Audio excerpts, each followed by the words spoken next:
Breaking news! Boston Wine Coven, we are coming to your city. We're coming to Boston. We're coming to Boston. We have a jam-packed weekend planned, starting with a live show at the gorgeous, incomparable Virginia Wimberley Theater on Friday, July 18th. And listen, you know I have a lot of family and friends in Boston, so you're going to want to... They're very loud. They're loud and they are hungry for wine and crime, so you're going to want to snag your seats before they freaking take them all. This show is very, very likely to sell out.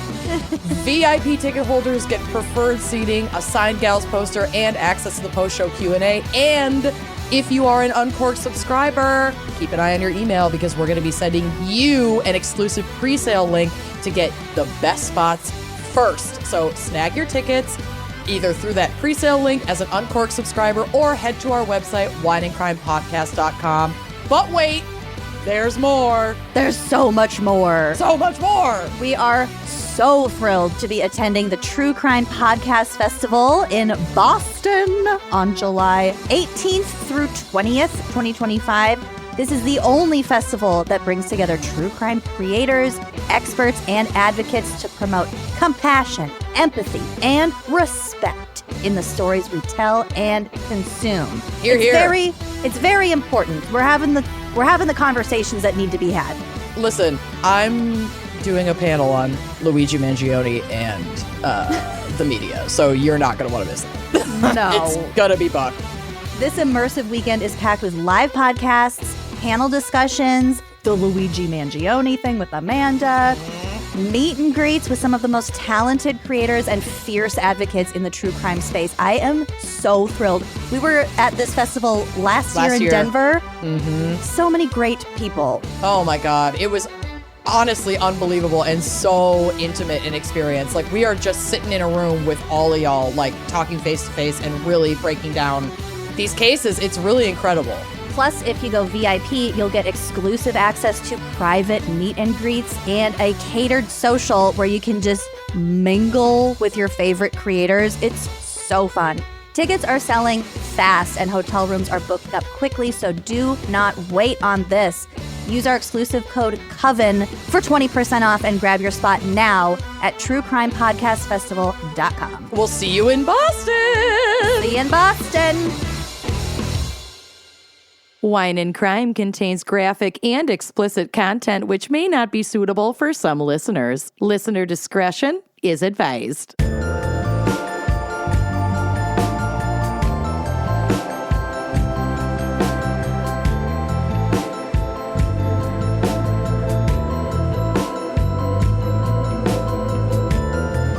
You are listening to Wine and Crime, the podcast where two friends chug wine, chat true crime, and unleash their worst Minnesotan accents. Oh, yeah, you know it. We got a fun one today. Do we got we? a fun one. Well, mine's kind of fun. There's a lot of murder. Yeah. Which makes sense because we have a very special fan pick. Yet another one I'm shocked we haven't already covered. I know. This is so bizarre. I know. So our fan picker, Clara Sutherland, has chosen Murder for Hire. Murder for Hire. Duh. And has a close connection to the case that she is asking me to cover today. Cool. Great. Awesome. That's swell. Yep. God bless you, Clara. Thank you so much for being an Uncorked subscriber. We better start drinking. Let's do it. We better start drinking. This is our first time recording a full episode in over 2 weeks because we just got back from our incredible Trova trip to Greece. Hence my tan. Yeah. And hence my inability to get my life together. I have been so jet lagged. Dude, I guess it's a sign of age. I could not recover from this. I could not bounce back. But it was worth it. It was so worth it. We had so much fun. If you are not following us on Instagram or seeing notifications of upcoming Trova trips, you might want to fix that. Join our wait lists. Yeah, we still have Follow some us spots on left for social. Mexico City, and that is going to be amazing. Yeah. Ireland is sold out. Yep. But we've got more coming down the pike. So yeah, keep an eye out for those Trova trips. And yeah, Come party with us. Come party with us. Come party with us. Come party with us. Anyway, let's get to the contract killings, shall we? But first, Amanda, what is our wine crime pairing for Murder for Hire? Yeah, so my fan pick case happened in/near Tulsa, Oklahoma. So I wanted to find a Black-owned liquor brand to shout out. And boy, did I find a good one. Their website is Gorgina. Oh my God. Yeah. These men. Yes, they are very fabulously dressed. So we are shouting out Greenwood Whiskey. This is an incredible whiskey company. Their branding, their bottles. I mean, I'm not a whiskey connoisseur, so for stuff like this, I go entirely off of like, how does she look? And she looks fucking good. Okay. So I wanted to share the story of Greenwood Whiskey from their website, greenwoodwhiskey.com. That's whiskey with an H, WHISKEY. Greenwood Whiskey was born out of a shared passion for exceptional spirits and commitment to preserving a rich heritage.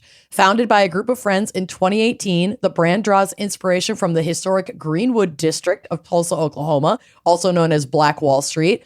This area was a thriving hub of African-American entrepreneurship and culture in the early 20th century. And please, if you are not familiar with the Black Wall Street / Tulsa massacre, please look into that because familiarize yourself. Yes, it is an important and terrible scar on American history and racial divides between white and Black communities, white violence. It's not good. And so there's a lot of historical significance to this whiskey company being here and in the spirit of reviving Black entrepreneurship, in the spirit in that particular area. We sought to honor this legacy by crafting a premium whiskey that embodies the spirit of resilience, excellence, and community. Each bottle is a tribute to the pioneers of Greenwood, blending tradition with modern craftsmanship. The result is a smooth, well-balanced whiskey that stands out for its rich flavor and exceptional quality.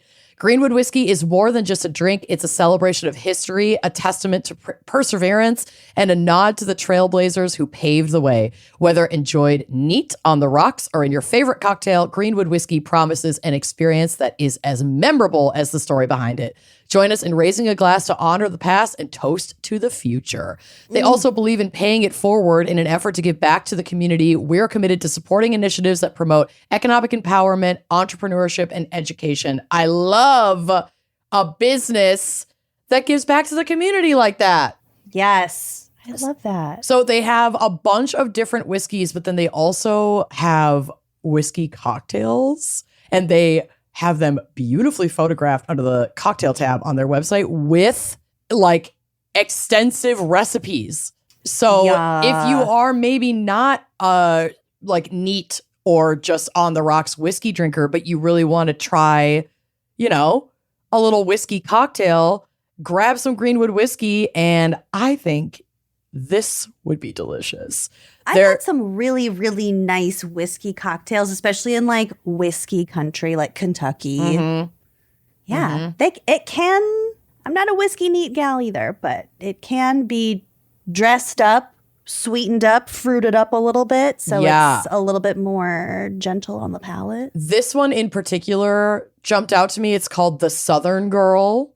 Ooh. And it's 1.5 ounces of Greenwood whiskey, a half ounce of peach liqueur, a quarter ounce of ginger juice, a half ounce of mint tea syrup, and a half ounce of lemon juice, topped with ginger beer and garnished with a mint sprig.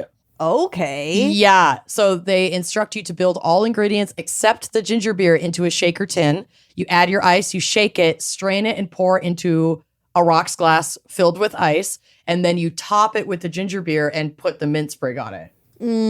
Yeah. It sounds incredible. I mean, they have like martinis, rocks cocktails. They have an old-fashioned recipe, a Tulsa Mule, blackberry rye smash. They have a Greenwood margarita, a whiskey margarita, like sweet and sour. These are like really clever twists on some really amazing classic cocktail recipes that can then incorporate the Greenwood whiskey, and they all look incredible.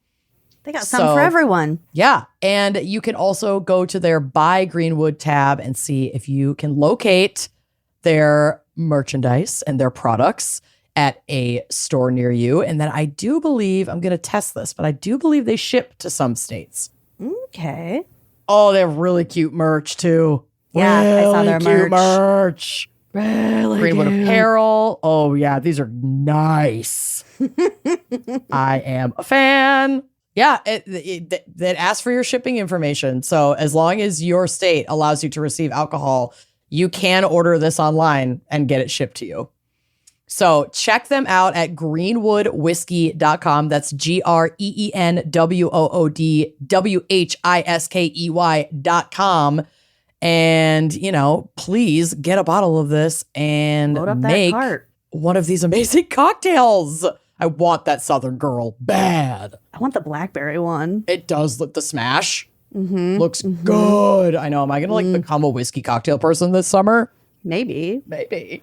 You can reinvent. I can reinvent. I'm always learning, growing, and changing. Good. As should we all. Yep. So cheers to Greenwood whiskey and my sparkling water and my vape pen. I actually have a beverage for myself today. So we went to the cheese bar in Des Moines, got a Yum. whole bunch of cheese charcuterie stuff for our anniversary the other day. Mm-hmm. They had these little, I think the brand is Cap Fizz, sparkling wine. It's from Willamette Valley. It's a So sparkling you know rosé. it's going to be amazing. Yeah. Well, this will be my second one. So I can confirm, not today, but in general. I love. Because I had one on our anniversary and then we just had a couple more in the fridge. So I'm going to pop this open. It's a cute little glass bottle with a little beer top. Cute. The branding is Obsessed. super cute. Look I at that. love a sparkling rosé or like a Lambrusco. Yum. Yeah. Okay, so here we go. Crack, crack, I crack. always forget crack, how to crack, do this. Crack, crack, crack, crack. Okay, here we crack, go. Crack, crack, crack. Woo! Kinda. Little crap. Crack, crack. I'm not crack, as good crack, at this crack, as you crack, are. crack. What's wrong with me? Nothing. You're perfect. There we go. This is the right move. Nope. I love this. I love this. You're doing great, sweetie. You're doing great, sweetie. I swear this is my first one today. People are dying, Kim. I got it. Oh, Cheers. God bless. Well Holy done. shit. That is not reflective of the quality of my iridescent double. No, that was hinged- human error. That was That was not tool error. That was human error. And we Lucy love error. to see it.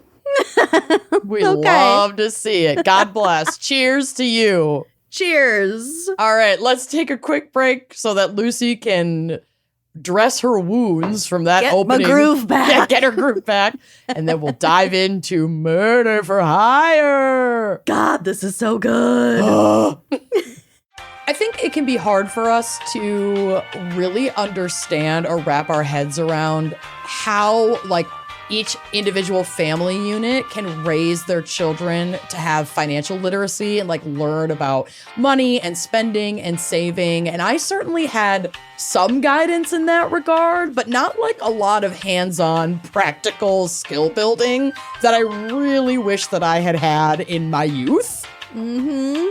And that is where Acorns Early comes in. Acorns Early is a smart money app and debit card for kids that helps them learn the value of money. Yeah, at 1.5, June is too young for this, but it really has me thinking about how I'm going to teach her about spending and the the value of a dollar. Right.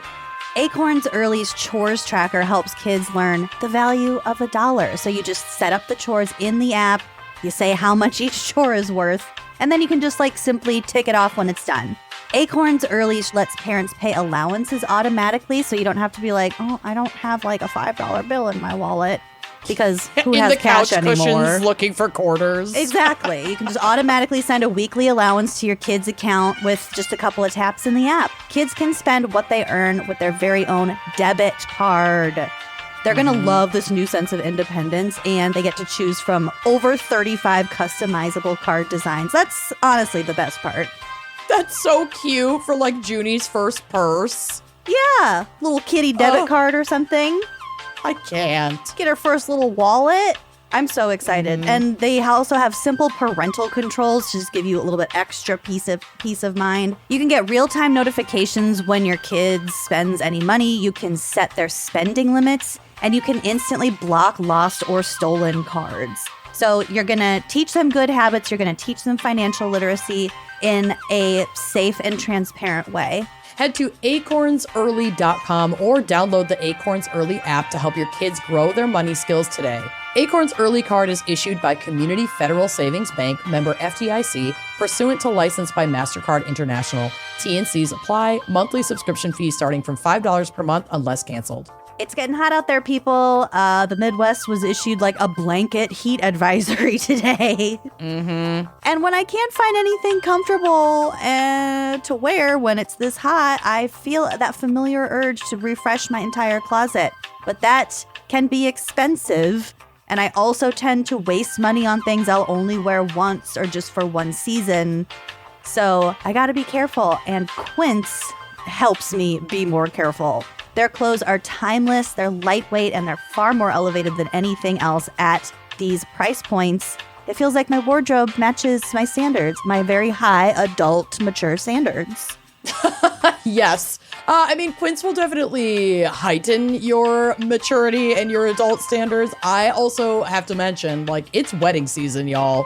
And I recently added the organic cotton poplin smocked midi dress to I my had my eye on that wardrobe. one. I was looking at it yesterday. It's so cute. I got it in that like coral color, obviously, because you know I love a bright statement color. But Quince really has anything that you could possibly want, and they do have a beautiful like color selection as well. So if you're not looking for the super bright colors, you can also get the slightly, more demure classics. Like a But light they have- chambray. Exactly. But they have so many different options of things to choose from, like 100% European linen shorts and dresses from $30. They have luxe swimwear. They have Italian leather platform sandals. They have beautiful jewelry. I live in my gold-plated Quince paperclip necklace. I literally never take it off. I'm obsessed with it. It goes with absolutely everything, and I get compliments on it constantly.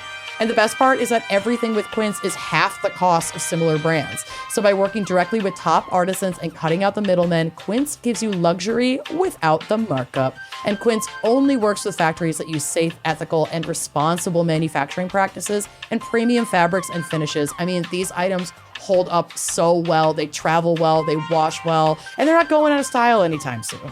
So give your summer closet an upgrade with Quince. Go to quince.com/wine for free shipping on your order and 365-day returns. That's QUINCE.com/wine to get free shipping and 365-day returns. Quince.com/wine. Y'all know I'm an ADHD girly, and I have the object permanence of a newborn baby. So especially when it comes to my spending, if it's out of sight, it's out of mind.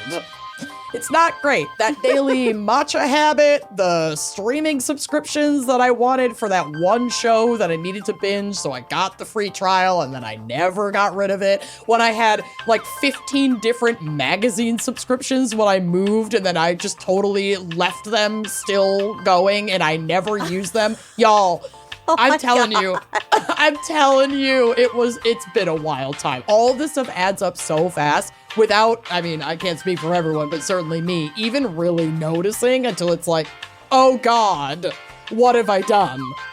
But Rocket Money has been the adult in my pocket ever since I started. Rocket Money helps you spot those patterns so that you can do something about them and you can keep more money in your pocket. Or like the subscriptions that you totally forget about that only stop when your credit card expires. Oh, how many times? And then you get the email and you're like, oh God. Oh, I'm never going to update this card because I don't want this anymore. I know.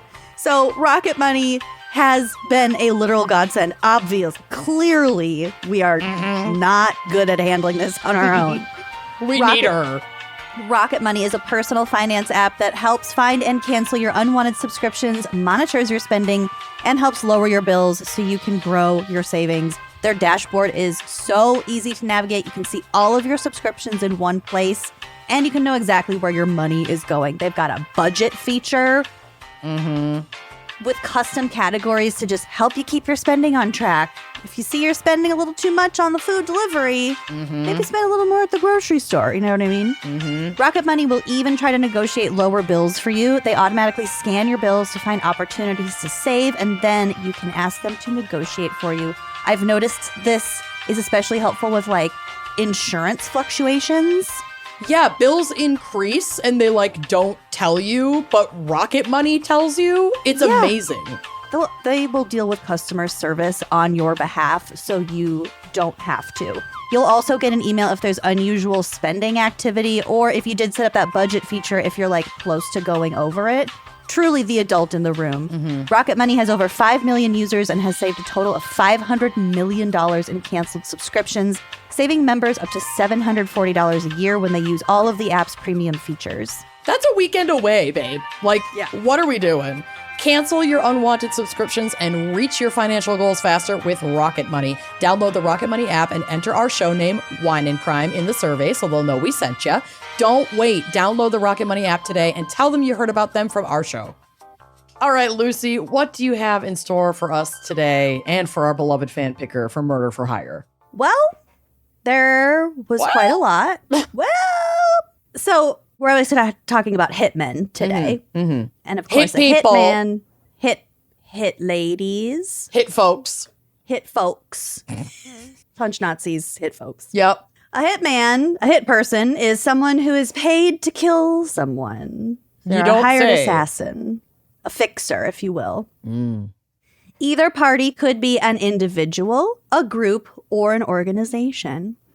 Contract killing has been associated with organized crime, government conspiracies, dictatorships, and vendettas, feuds. The main advantage of a contract killing is not having to kill someone yourself, thereby making it more difficult for authorities to connect you to the murder. Also, if you just have qualms about, well, yeah, in theory. But there is a lack of forensic evidence when you're dealing with a professional hit person, for one thing, and also if it's not you at the scene. I think it's easier now because we have so much like a digital paper trail. Yeah. We're leaving evidence in ways that were unfathomable even 15 years ago. Yes.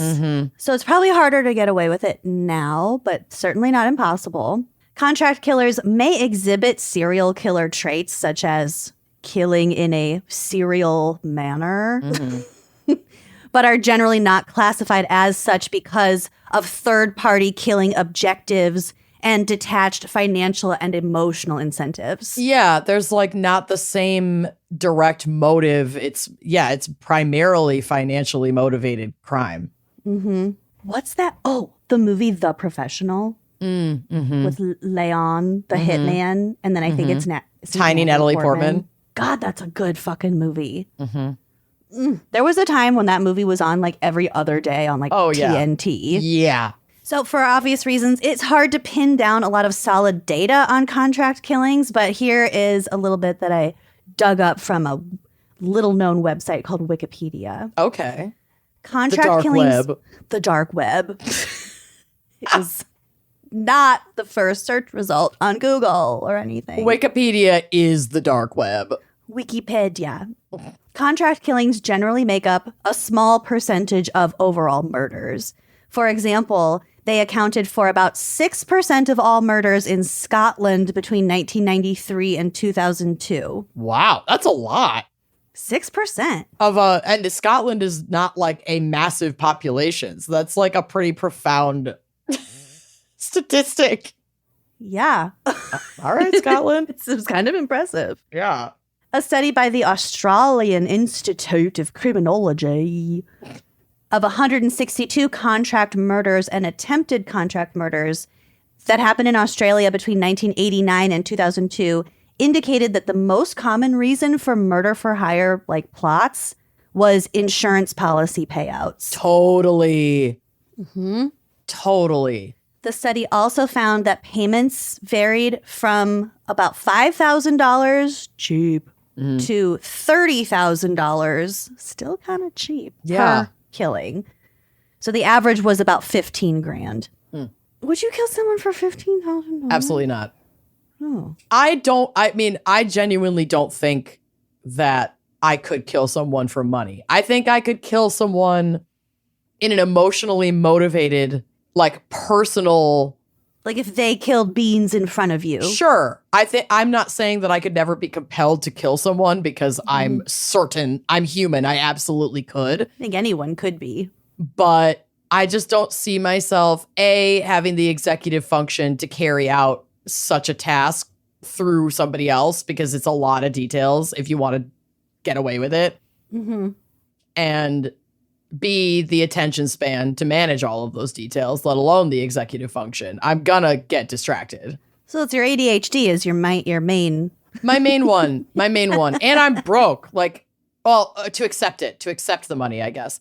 I don't think I'm broke, but I don't think I have too solid a community and a network to ever be in a position where I would have to do that. Yeah.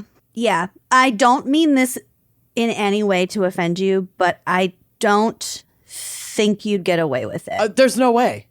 I would no, that's not offensive at all. That's just the truth. I would never get away with it. Ever. Well, first of all, you shed blue ass hairs everywhere. You go. Everywhere. And a white countertop hates to see me coming. Hates. My downstairs bathroom. Yeah. Every time you guys visit, I'm like, all right, I'll just give a little quick wipe down. Gotta get the Mr. Clean magic eraser out. That's God forbid it's wet blue hair. Oh, girl. The caulking around my tub, ruined. You could put it on Grover. I could. I could frame Grover. Yeah, I think so. Yeah, I don't know how much it would take for me to kill. Okay, but here's what you could do, which is one of the cases that I read about in my research. This guy, it was a website. It wasn't Rent a Hitman, but it was like... It was that bad. It was like that stupid. Well, Rent a Hitman is like a satirical website, and it's like owned by a guy, but I don't think he like uses it. It was meant to be a joke, but it's something like that where some moron went and contacted someone who was just bored on that messaging board. Mm-hmm. Bored on the board. He said, yeah, sure, I'll kill your ex-boyfriend's new girlfriend for $15,000. Okay. And then dude goes to the ex-boyfriend's new girlfriend and is like, hey, someone has a hit out on you. If you can outpay them, I won't kill you. So he was like pinning them against each other. Capitalism, babe. Yeah. And I just feel like people who do get hired for such jobs, wet work, as we call it, fall in some specific but varying categories. Yeah. Like, obviously we see the Hollywood ex-military, foreign adversary, assassin, like high level. That's just the exciting ones. That's not most of them. Yeah. But then you've got like, morally, I think you have to be pretty morally depraved to do the first thing that I listed, but then just morally depraved, like douche guys online that are like, yeah, okay, I'll do it. And then like truly desperate people living in truly desperate circumstances. And 15 grand is life-changing to some people. And, you have to be in a pretty bad place to be willing to do something like that. And like, not to say that forgives the act, but I feel like it's always important for us to understand the why and the how people reach the capacity to be able to do a job like that. Mm-hmm. It doesn't just happen overnight, and it's not like created in a vacuum. No, it's definitely not created in a vacuum. But some other stats. Okay, so as compared to the 6% in Scotland in the similar time period, contract killings accounted for 2% of murders in Australia. So it does vary. Also, Australians are just kind of more chill in general. Maybe. Or maybe they're just more willing to do it themselves. I was just going to say, I feel like the average Australian has fewer qualms about homicide. I don't know. They seem a bit more rugged. I'm here for it. Yeah. Also, the bush, ever heard of it? It's crazy out there. Never get caught. I mean, yeah, A it's crazy. dingo It's totally did it. crazy out there. But like a dingo did do it. Yeah. According to the FBI, lots of murder for hire plots stem from either organized crime or inmates in prison Oh, yeah. who want to kill like witnesses or People judges. on the outside. Mhm. Yeah. That was a big thing in like what we had like a lot of mob activity around prohibition and stuff. We'll get to it, baby. Mm-hmm. We'll fucking get to it. Mm-hmm. Okay, so like I said, there is a lot of slang and code words related to contract killing because you have to be a little bit sneaky about it. Because if you think someone's a hitman, but they're not, that can be a little bit of a slippery slope. So like I said, the industry is called wet work, which comes from the Russian phrase mokroye delo, which stems from at least the 19th century when it referred to like violent robberies that involved the spilling of blood. Mm-hmm. The phrase, so if you were to approach someone to see if they were a hitman who could help you out, you could say, I heard you paint houses. Oh, okay. And so this comes Wet from work. This comes from an alleged conversation with Jimmy Hoffa, which means I heard you kill people, the paint being the blood from a gunshot wound. Mm-hmm. Isn't that gross? It's really gross, and I heard hate you it. paint houses. So I feel like this is sort of related, not directly, but interesting nonetheless. Have you ever heard of an assassination market? No. So it's a website. You can find it on like the dark web, maybe the regular web. I don't know. It's a prediction market where you can place bets on the date of specific individuals' assassinations. Okay. This is also known as a dead pool. Ooh. So you go on there and you find an individual. There's also a tab where you can refer an individual that other people can bet on. And this is just on the internet? Yeah. So I'm sure the current president is on there. Oh, I bet. So people go in and they bet a certain amount of money that said assassination will happen on that specific day. And if they win the whole pool. Oh my God. Yeah. We are depraved as a people. I know. But also- Technologies like Tor and Bitcoin have made these markets a reality. There's more than one. Yeah. The first assassination market was built by a self-described crypto anarchist in 2013. Ugh. Imagine being a self-described crypto anarchist. Yeah, It's like the SoundCloud DJs of the crypto universe. self-described. So Obama has a page, or at least had a page. Of course. In 2015, probably still does. I don't know. He's a prominent black man. Of course, he has a page for the assassination market. Right. As does Ben Bernanke, who is a famous economist and the former chair of the Fed, the Federal Reserve. Oh, okay. So, especially from the point of view of a crypto anarchist, he's a bad dude. You know, Sure. the chair of the Fed. Yeah, I don't know. sure. I can see why people would. Yeah, I bet Be there are opposed a to him. lot of polarizing figures on that list, from people just hating a prominent black figure in American history to people truly wanting blood for severe systemic war harm crimes, caused. Yeah, for war example. crimes, things like that. Yeah. Yeah. I could see that site having a lot of different folks on it for a lot of different reasons. Well, I didn't want to further tarnish my search history by actually attempting to find said website. No, you made the right call. So I did find a screenshot of Ben Bernanke's page. So I'll Okay. just describe to you what it looks like. His Murderpedia page. Basically, he's still alive today. I know. Okay, so the entry lists his birthday. He was born in like 1953. I think he's a Sagittarius. But also like he's fucking old. Yeah. I also think the rules are you have to be assassinated, not just die, Okay. To win the pot. to win the pot. That Yeah, makes sense. That's the whole point of the website. kind of the whole point. Yeah. It also lists his address, his current status, which is alive, and his address? yeah. I don't like this. They also have his, quote, balance. I'm not totally sure what the balance is as opposed to the whole pot that they would win. Because it also said if someone correctly predicts the date of his assassination at the time of this entry, they would win about $110,000. Damn. Yeah, they have the address. And then there was something about like, because you're not betting on whether or not these people would be assassinated, you're betting on the date they would be assassinated.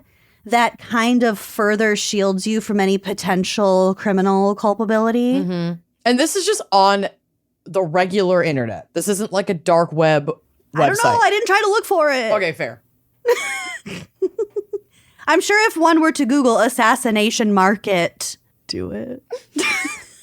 Turn off your, bio features on your phone. I did that before we bio flew out of the country. verification. Assassination. Yours didn't work anyway because you have such a rubber face. That's so accurate. The only thing that pops up for it are articles about it.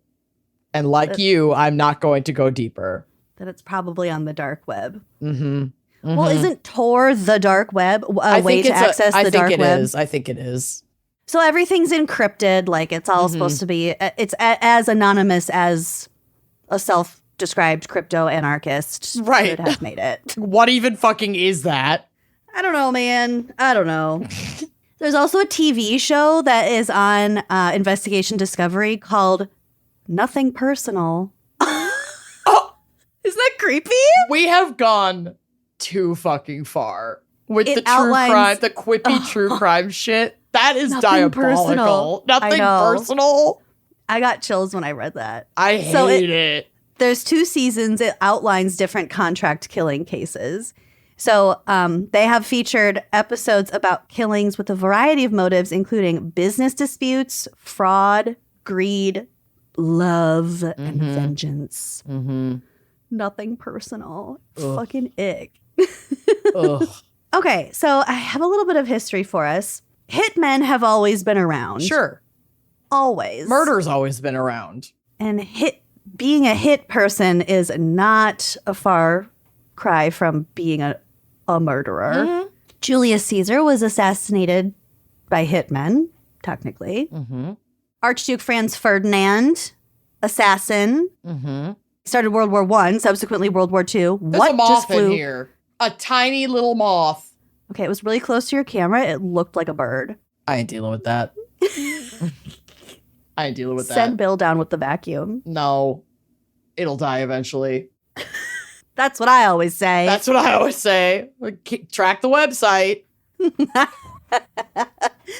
Let's put bets on the date of that moth's death. Yeah, where'd she go? If I assassinate this moth today, you get $5. Don't I can't be held responsible for the killing of a moth. Put it outside. Fair. Whatever. Okay. This moth is part of the podcast now for this day, so we're just gonna accept it. The moth is the third gal. Yeah. So in the United States, there was a swell of murders for hire in the 1930s with the rise of Murder, Inc. And that's what I'm going to be telling you about today. Okay. I think that's also a record label. It totally is. This is not that. That I feel like Ja Rule has some tracks that shout out Murder, Inc. Oh my God. Murder, Inc. Yeah. Abbreviated to The Inc. Records.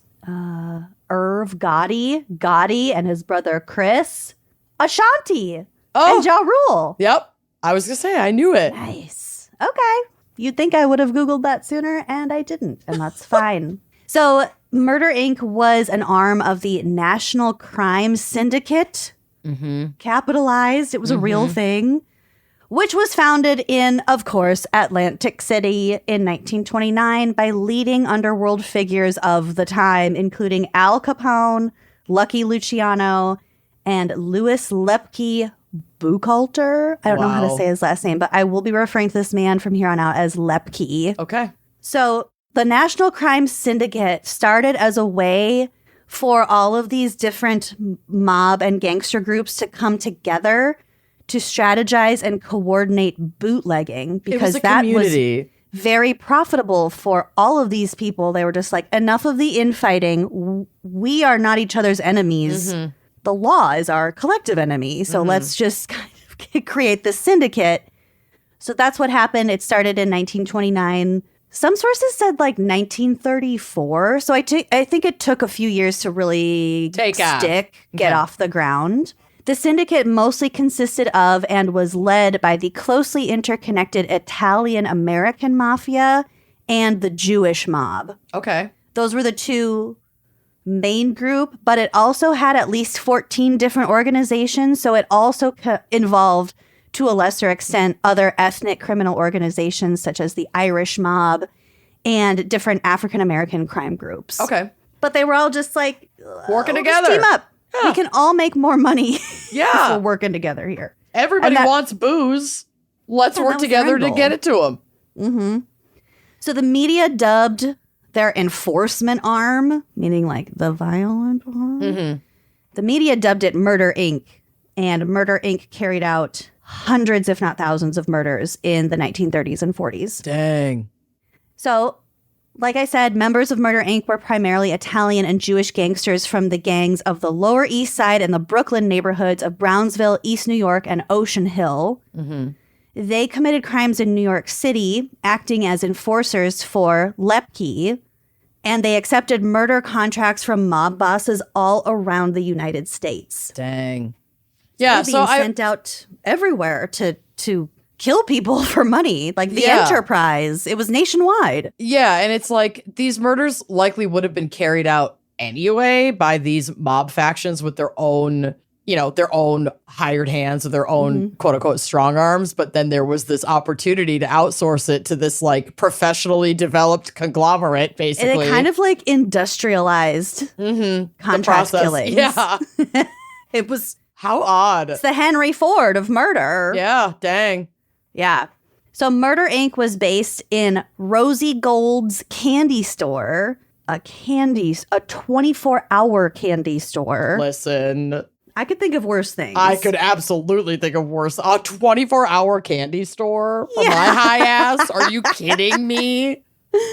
Yeah. Also, we need one. During Prohibition, when you can't go to a bar, I'm going to go to a candy store at 1 a.m, get loaded. Fuck yeah. Get loaded.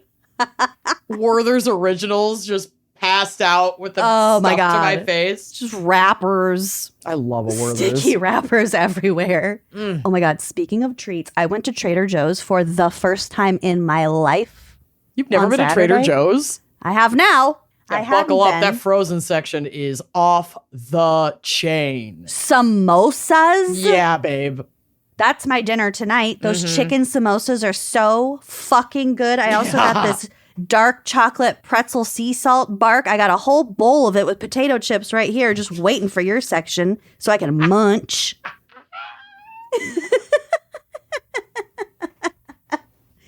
I got hand soap.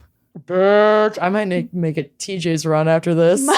My freezer is overflowing. My freezer is full of cat food. Thank you, Smalls. Thank you, Smalls. This episode brought to you by Smalls, but actually, it might be. We should probably reach out to Trader Joe's because it was really great. I really liked it. Okay, back to this candy store. It's located in Brooklyn. The group Murder Inc. had a number of members, although Harry Strauss was the most prolific killer in terms of the Assassins Guild. He committed over 100 murders, and some historians put the number as high as 500. Dang. But he was just one man. He had roughly 250 assassins, Lepke did. Working under him. Yep. Reporting to him, receiving contracts from him. That's getting wild. orders. The killers were paid a regular salary as retainer, as well as an average fee of between $1,000 and $5,000 per killing. Their families also received financial benefits because, of course, they themselves could be arrested or killed at any time. I have to read to you more about Rosie Gold's candy store. I feel like my favorite part about this. I feel like I've been there, not inside, but I feel like I've gone by there in Brooklyn. So it is not. I'm gonna be in Brooklyn this weekend, so it's no longer a candy store. It's a 24-hour like bodega. okay. I'm gonna go. Well, there's pictures of it on the drive. You can look at it. It just looks super regular. It looks like any fucking street in Brooklyn. I want one of their egg sandwiches. Okay, so this is from Atlas Obscura. On the corner of Saratoga and Livonia Avenues in Brownsville, Brooklyn, there used to be a 24-hour candy store. During the 1930s and 40s, the Midnight Rose Candy Store, located under the elevated portion of the the number 3 subway line. Mm-hmm. So it's right under a subway like bridge. It's a genius location. You can just see it. Yeah. You can just see it functioning. I love it. So it was run by a little old lady in her 60s, Mrs. Rosie Gold. Oh my God. It's hard to imagine a more innocuous and unoffending picture, but all was not as it seemed at the Midnight Rose. I love Atlas Obscura. They bring the drama. They really do. For this was the secret headquarters of one of the most infamous and deadly groups in the history of organized crime. That's the way to do it. Inc. Hide it behind a little old lady's candy store. Candy store. This also isn't the only candy store that was involved There's in a Murder syndicate, Inc. a candy store syndicate. Like part of its downfall had something to do with like someone's personal vendetta against a candy store, a different candy store owner. And like they took him out and then someone got mad because like he wasn't the right guy. Like it was based on a misunderstanding. I don't even know. Oh my God. Candy stores were an underpinning theme in a hotbed of criminal activity. About Murder Inc. Rosie Gold, Mrs. Rosie Gold, kept a wall of payphones along the back wall of the candy store. The members of Murder Inc. would pass the time at the Midnight Rose, sipping on Rosie's malted milks until one of the phones rang, giving the details of the hit. This sounds like a movie. I know. Well, it is. doesn't- Lots of movies. Well, right, but like it doesn't sound real. It No, sounds it like a doesn't. movie script. It sounds ridiculous. Strangers were often We're dispatched. sipping malts and waiting to get a murder contract on the payphone. They were drinking milkshakes with little old lady, and then when the phone rang, they'd be like, "Get Gotta go. Bugsy at Lou's Cafe," you know, whatever. Holy shit. Strangers were often dispatched at the whim of the National Crime Syndicate with the preferred weapon of choice, the ice pick. Oh, ew. Oh, I don't They were like also that. sending a message. I mean, a lot of these were like mob hits, mafia 100%. hits, you know? So they were sending messages. It was intentionally gruesome in that way. Ugh. Yeah. The assassins eventually met their downfall in 1940 when Kid Twist, Reels, was caught by a police informant. So Kid Twist was one of the heads of the, I think the Sicilian Mafia. Okay. But he was like he was very high up in the whole syndicate. Wow. After Kid Twist ratted on his colleagues, the majority of members of Murder Inc. would go on to meet their own grisly ends in the electric chair at Sing Sing. On November 12th, 1941, whilst staying at the Half Moon Hotel in Coney Island under 24-hour police supervision, Kid Twist was found dead after falling 7 stories from his room. Oops. The case pushed. was never solved, but it seems likely that he paid the price for turning informant. Yeah. As one member of the National Crime Syndicate is supposed to have said of Kid Twist, quote, "The canary could sing, but he couldn't fly." Holy shit. Oh my God. I'm serious. Oh, that's a quote? Yeah. Oh, that's dark. An alleged quote, but fucking Ew. bad nonetheless. Oh, that. Oh, I don't like that. I'm tearing up. I know. Oh, that was creep. The canary could sing, but couldn't fly. But he couldn't fly. Okay, he was for sure pushed. The mob. Of course. Mobs do not appreciate a rat. While under 24-hour surveillance, because he was an informant, they did everything they could. Yeah. Oh my Could God. sing, but couldn't fly. Dude. I don't know why that's hitting. I'm not laughing about murders. But No, but that quote is the drama. That's like the darkest, most dramatic shit I've heard in a minute. Yup. Thank So you for that. Check my sources for that Atlas Obscura Yes. article. But yeah, it's on the corner of Saratoga and Livonia Avenues in Brownsville. Okay. Take a little trip, take a little jaunt. Maybe. The Maybe phones if I are no have a longer few there. hours to hop on the subway, I can go see the sights. See the sights.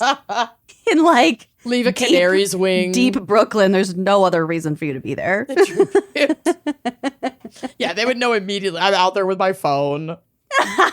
Apparently, when the Another Atlas white Obscura, girl, blue-haired true crime podcaster strolling through my neighborhood to snap pics. Not even in this article, they said they went there to like take pictures and talk to the owner, and the owner had no idea the history of that building. God bless. He was like, I don't "It know. was I just what?" fucking work here.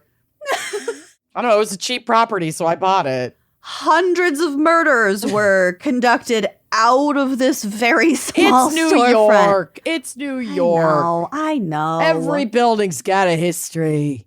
The fact that it's under that creepy train track, though, too. Obsessed. Like, ugh.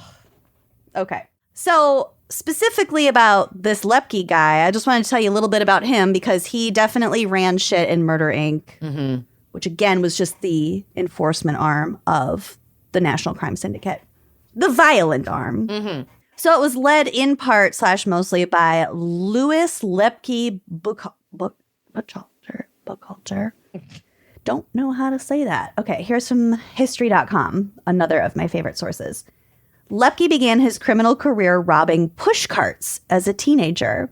His first arrest was when he was like 18-ish. What's a push cart? Like a little food cart. I was picturing those like old-timey flat pallets on trains where they have the little like crank to like mush themselves. Like the seesaw things? Yeah.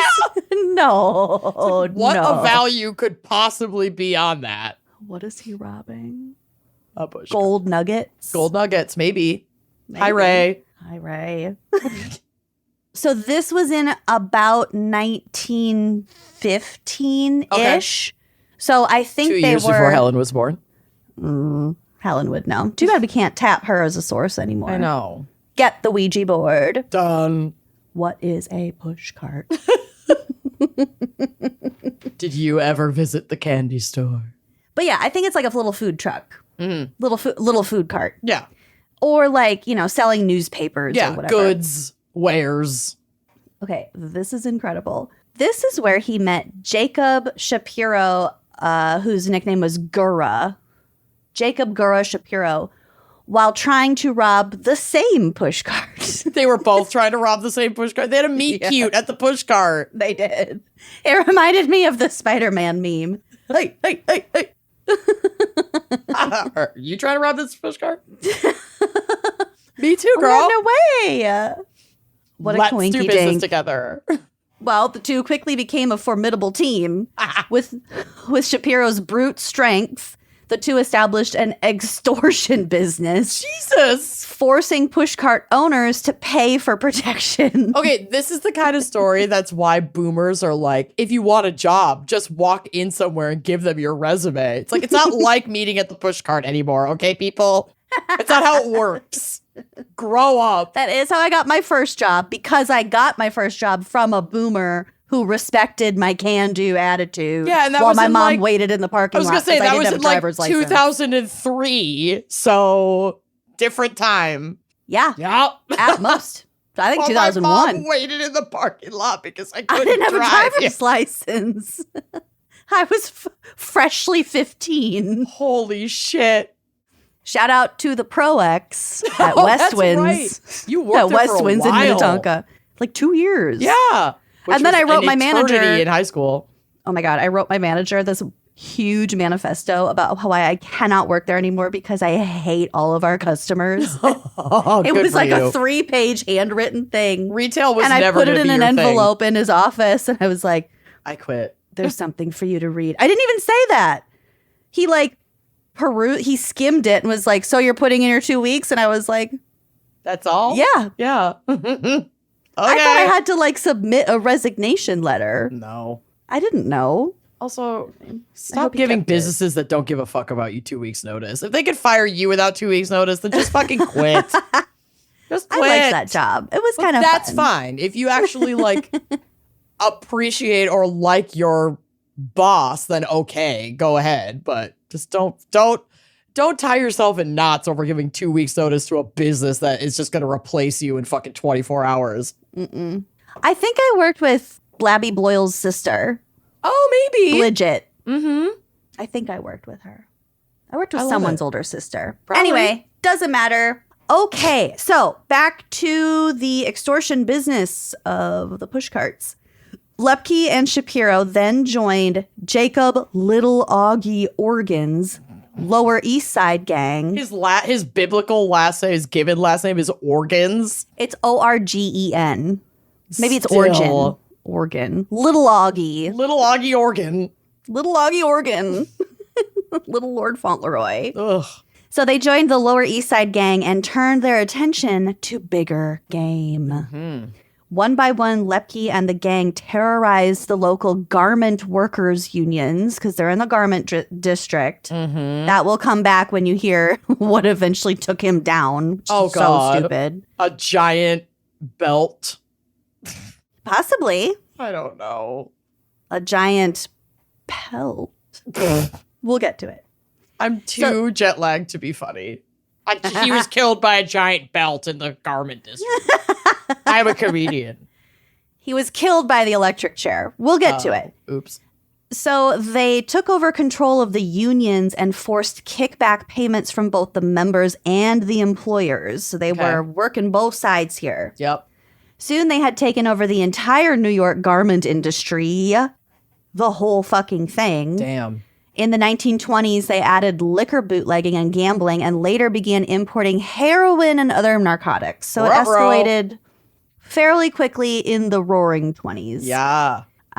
So like I said, Lepke had assembled by then a large team of hired killers to enforce his control. At one time, this team may have included as many as 250 hit folk. Yeah, they hit were people. stacked with employees. Yes.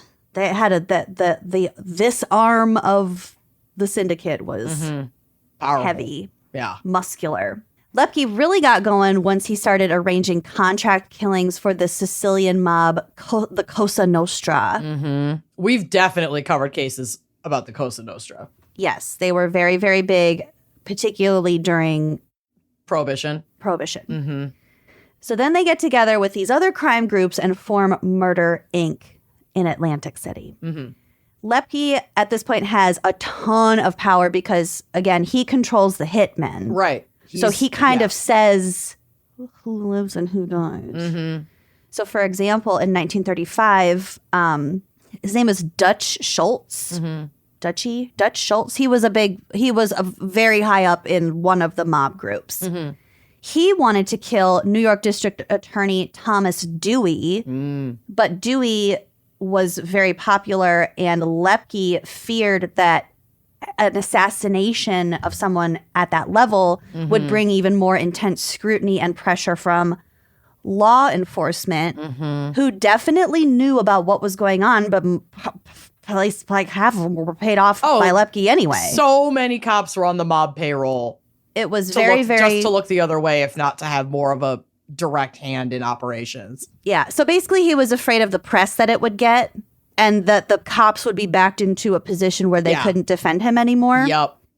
He wants to preserve his safety net.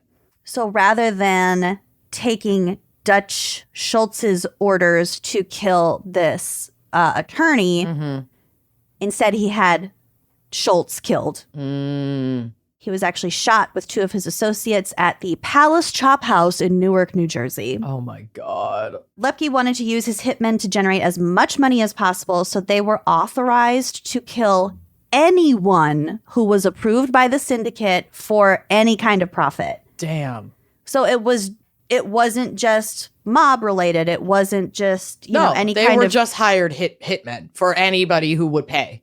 Yep. Yeah. Across the country. Wow. He was reportedly personally making over $1 million a year at the time, which is around $23 million today. Which a means year. way more money than that was coming in because he's also paying all of his men. So much and money. paying like cops and paying all kinds of money just to keep this operation going. So for him to be making that much a year, that was a lot of fucking money going through that syndicate. Ton of money. That's crazy.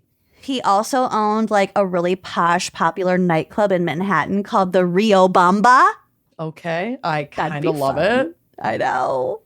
That doesn't have anything to do with anything. I just like that tidbit. It would be fun to go there. You love a fun fact. I love a fun fact. So with Lemke's hit squad, Lemke? I keep saying it's Lepke. I know someone named Lemke. That's why that keeps slipping out. Uh-oh. With his hit squad protecting him from rivals and paid off judges and officers keeping him out of jail, Lepke was America's premier criminal until he was betrayed by his own man. Yeah, I mean, when you get that big, everybody wants to take your position. And because, like, you know, of course people in the FBI, like, knew about him. Is that moth again? The moth. It's the moth. They knew about him. They were just gathering evidence. They were trying to find a reason to arrest him. So his downfall was, oddly enough, violating antitrust laws in the rabbit fur industry. It's always something fucking silly. Yeah. So in the New York garment district, he was, I guess, like importing too much, or he had like control of too many avenues of distribution for rabbit fur. That's how they got him. Incredible. And then they had enough informants that they could threaten to testify against him and blah, blah, blah. Of course, he gets out on bail. He ran. There was a 2-year manhunt. Damn. The FBI was following leads that he was in like Palestine and like Ireland, or like he was in all these places around the world. Turns out he had been in New York City the whole time. I wonder if he planted or had networks of people around the world who would plant false sightings to protect him. Probably. This man had so much money. He had so many connections. Yeah. Clever. His whole thing was networking. Because he himself was kind of a shy dude. There's a picture of him. He looks like a fun time. I'm telling you right now, Wine Coven, if I am ever on the run, y'all better be planting false sightings of me. Oh, yeah. Y'all better be out here saying, yeah, I just saw her in Nova Scotia. Absolutely. Saskatchewan, represent. Saskatchewan Coven. Early in his career, he really made a point to like stay out of the spotlight. Like he was not a showy figure at all. Yeah, he looks like an accountant. He also married, I don't know if she was a widow or just a divorcee, but then like adopted her child from her previous marriage. Like on paper, he seemed like a fairly normal, quiet man, but also conducting like the most ridiculously complex and profitable scheme in the country's history. So he eventually turned himself in to J. Edgar Hoover in Manhattan in front of his hotel. His trial was a mess. There's a lot of information about it. All I can tell you is that there were like judges abstaining because they didn't want to be responsible for putting him in prison. There were his friends were testifying against him, blah, blah, blah. It was just really messy. But he was eventually sentenced to death row at Sing Sing. Reportedly, he was able to order like last minute hits on the people who betrayed him from jail. Death row? From death row. Holy shit. And on March 4th, 1944, he was strapped into old Sparky. With a giant belt. There we go. We got the pelts. We got the belts. Either way, dude's dead. Yep. Fuck. He got electrocuted. And yeah. Damn. Hope his wife is doing great. Oh, I think she's probably dead by now. This was a while ago. I know. Yeah. I hope she did great. Sure. Whatever. That's okay. That's my background. That was for Murder cool. for Hire. There was a lot. There was a lot. The canary being able to sing but not fly will be in my brain forever. Chills. Canary could sing, but he couldn't fly. 7 stories to the boardwalk below. No. There were probably, if it was on Coney Island, Yeah, I it's would probably people imagine there there. were people. Yeah. Yeah, unless it was like the middle of the night, and then maybe there weren't that many people out. But if it was during the day. Let me have this. No, you're right. You're right. There were people there. People saw this.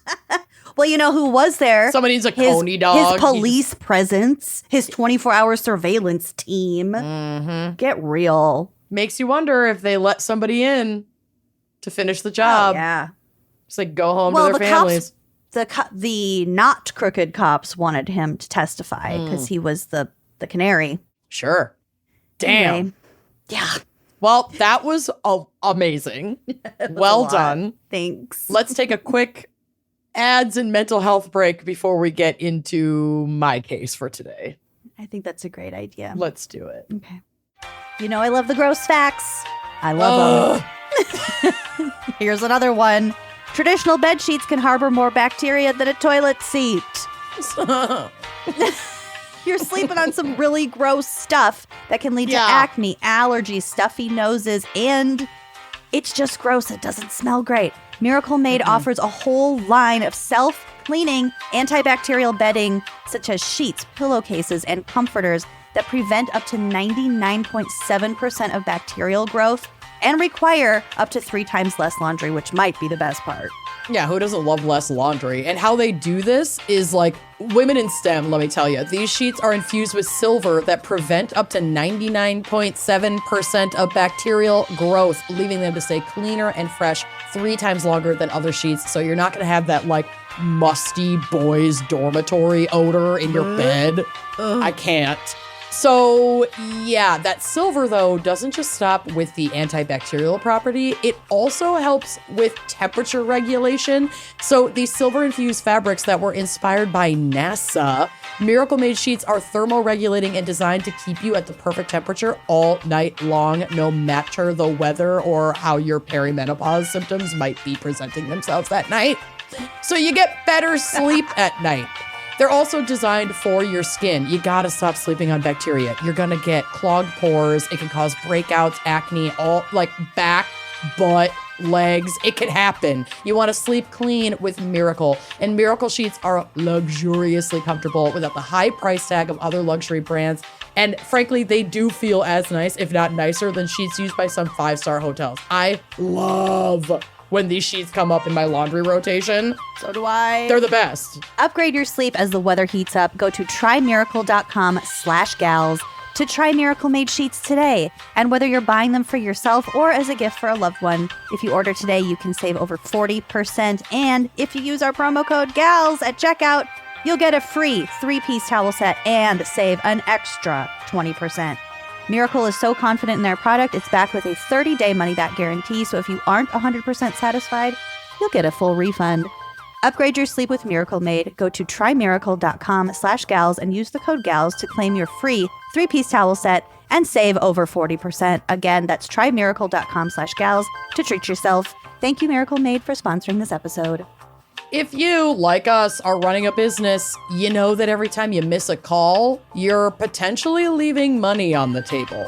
And when every customer conversation matters, you need a phone system that keeps up and helps you stay connected 24/7. And that is why you need OpenPhone. Yeah, OpenPhone is the #1 business phone system that streamlines and scales your customer communications. So it works through an app on your phone or computer. So no more carrying around 2 cell phones or using a landline. I know that this might sound inconsequential depending on the small business you're running, but let me tell you, especially in restaurants, this is a game changer. With OpenPhone, your team can share one number and collaborate on customer calls and texts, sort of like a shared inbox. That way, any teammate can pick up right where the last person left off, keeping response times faster than ever. This is And genius. sharing that load is like such a godsend too. So great. Plus, say goodbye to voicemail. It's 2025. Their AI agent can be set up in minutes to handle calls after hours, answer questions, and capture leads so you never miss a customer. So whether you're a one-person operation drowning in calls and texts, or if you have a large team that needs better collaboration tools, OpenPhone is a no-brainer. See why over 60,000 businesses trust OpenPhone. OpenPhone is offering our listeners 20% off your first 6 months at openphone.com/gals. That's openphone.com/gals. And if you have existing numbers with another service, OpenPhone will port them over at no extra charge. OpenPhone, no missed calls, no missed customers. Does your freezer look like a crime scene of forgotten leftovers, really fancy cat food, things that, like, I don't really eat? Maybe a stray ice cream bar that God only knows where that's from? Well, yeah, mine did. The freezer becomes a graveyard very quickly. It really can, until you find Butcher Box. Because Butcher Box delivers top quality, responsibly sourced proteins right to your door. You're not getting any mystery meat. You're not getting sketchy sourcing. It's just better options at your fingertips. You're going to want to actually be using your freezer the way that it was intended. The way that nature intended. Yeah. Butcher Box delivers better meat and seafood straight to your door, including 100% grass-fed beef, free-range organic chicken, pork raised crate-free, and wild-caught seafood. Oh my Lord, their selections are so good. All Butcher Box proteins are sourced from partners who meet strict animal welfare and sustainability standards. That means no antibiotics or added hormones ever. Whether you're feeding a growing family or trying to eat clean without the stress, or if you have a chef for a husband and he really likes, high quality fancy meats. say Yeah. like 2 or 3 times a week. Butcher Box offers curated or fully customizable plans that fit your schedule and your preferences. My Butcher Box got dropped off yesterday afternoon, and my UPS guy, he knocked on the door and waited for me to answer so that he could talk to me about how much he loves Butcher Box too. Oh, cute. It was really adorable. And as a certified B Corp, Butcher Box is committed to high standards, from how the animals are raised to how the team supports workers and reduces environmental impact. So you're really doing good by purchasing your proteins through Butcher Box. Plus, every box ships free always and includes member-only perks like recipe inspo, tips, and exclusive deals to help you make the most of every meal. And right now, Butcher Box is offering our listeners $20 off their first box and free protein for a year. Go to butcherbox.com/gals to get this limited time offer and free shipping always. That's butcherbox.com/gals. And don't forget to use our link so they know we sent you. We're back. Oh, we're back. Like I said, I have the fan pick case, and as usual, it's a doozy. But like I sort of mentioned at the top, the fan picker is also close with the daughter of the victim.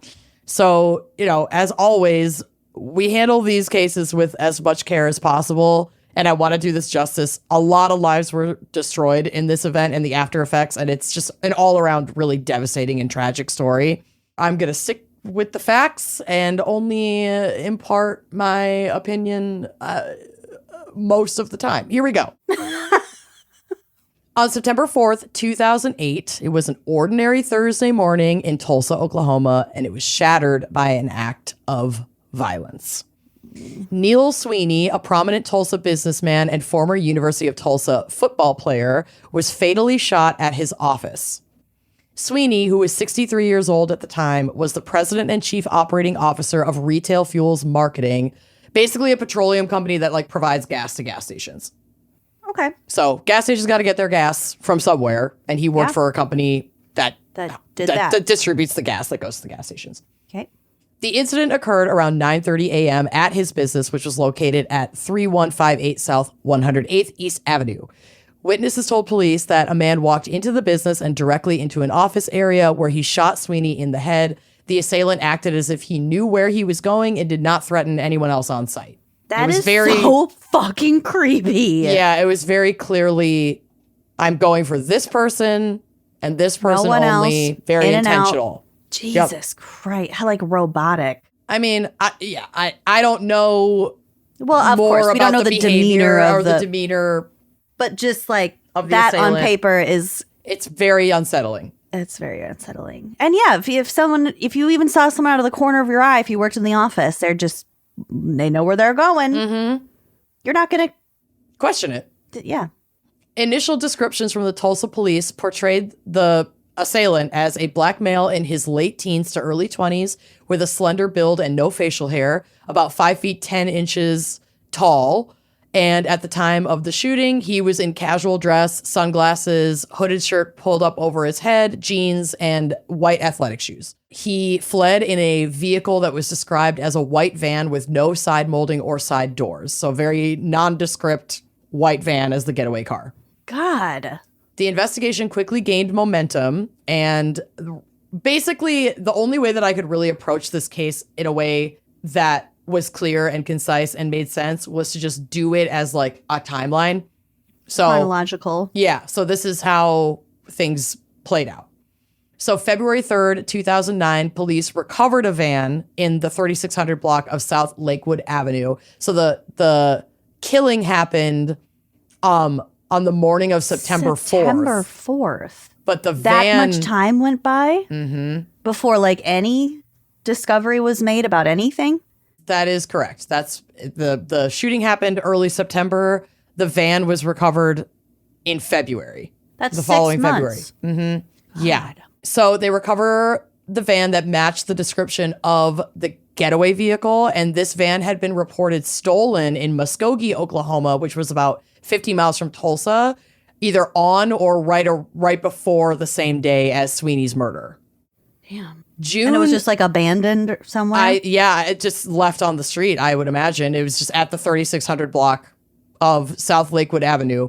Wow. So he's killed in September. They find the van in February. And then it's not until June of 2009 that they're able to identify or have at least a significant breakthrough. They were correct in identifying who the shooter was. So they identified Terrico Bethel.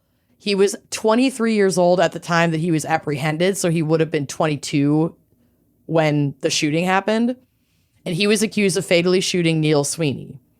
Police announced that the homicide, which is like, why would this random 22-year-old kid walk into this business and shoot this 63-year-old man who he'd never met. Like distribution business. Right, exactly.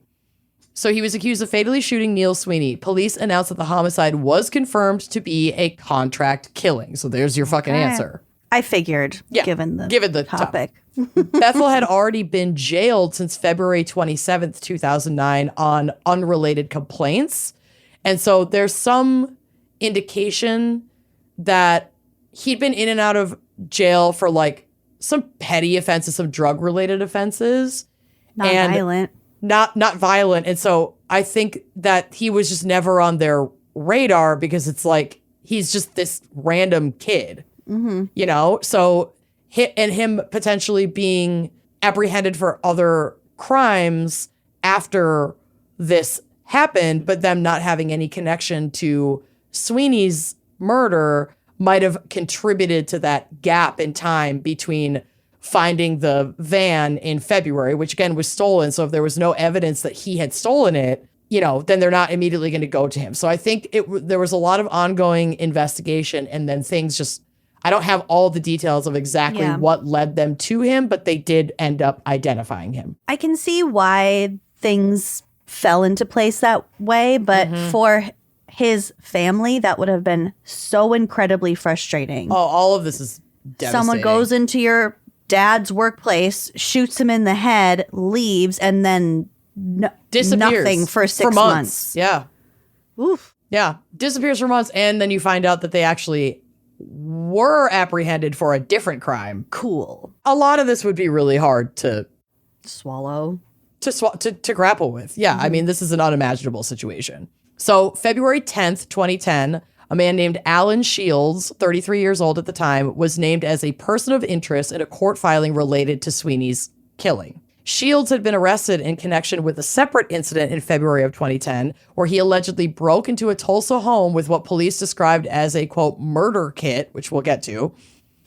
He faced multiple felony charges for that attack, including kidnapping, assault, burglary, and firearm possession. Murder kit. Yes. We should do a whole episode on murder kits. Listen. The probe into Sweeney's murder expanded to include more individuals, indicating a larger conspiracy. Because there's no way it's just on this kid. No. So, May 12th, 2010, prosecutors charged a man named Alonzo Cortez Johnson, 38 years old, and a man named Muhammad Aziz, 57 years old, with conspiring to commit murder, explicitly categorizing it as a murder for hire. May 31st, 2010, Fred Shields Jr., 36 years old, brother of Alan Shields, the kill kit guy, was charged with first-degree murder for his alleged role in recruiting a hitman. He was already in jail on a drug trafficking charge, and his brother Alan Shields had been charged with conspiracy to commit murder for allegedly helping facilitate payment for the killing. So what it sounds like is somebody connected with Alan to find someone to carry out this murder. Mm-hmm. Alan connected with his brother Fred, and they either knew or had some connection to Bethel and hired him to do this.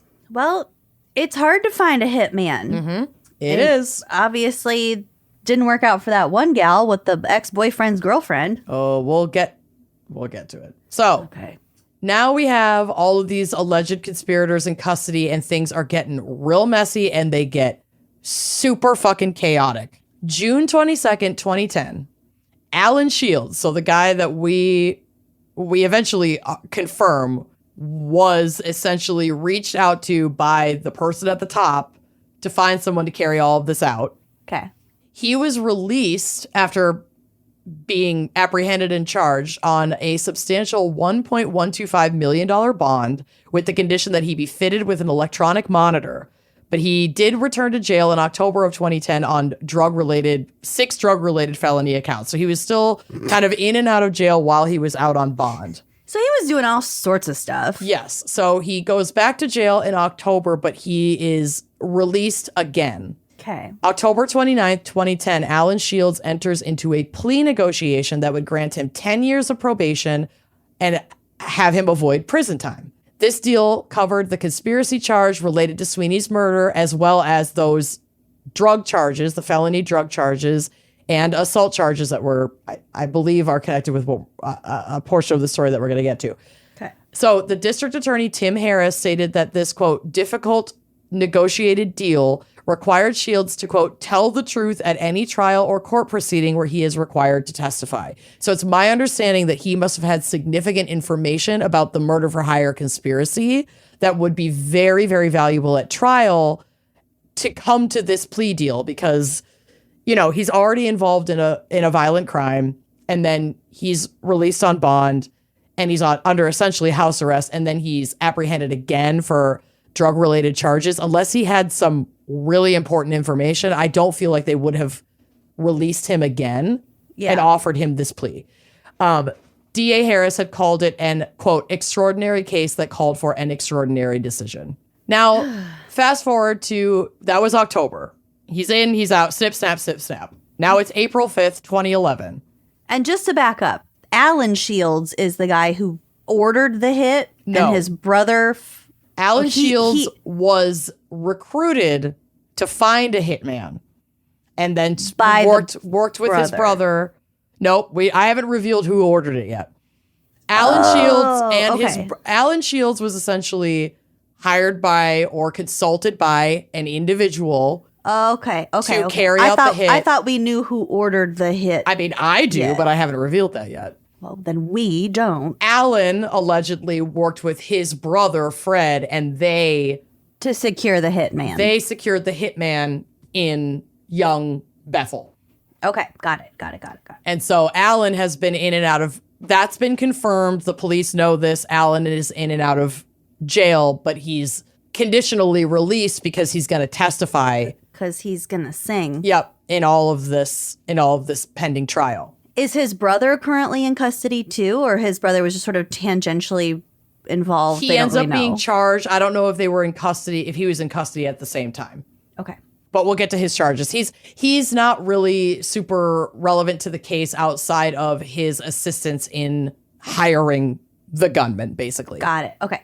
So April 5th, 2011, in a bizarre and tragic turn of events, Alan Shields, who by that time was 34 years old, shot himself after a 7-hour standoff with police.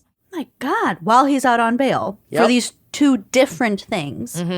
During the standoff, Shields held an 11-year-old girl hostage. No. The girl was released unharmed several hours before Shields shot himself, thank God.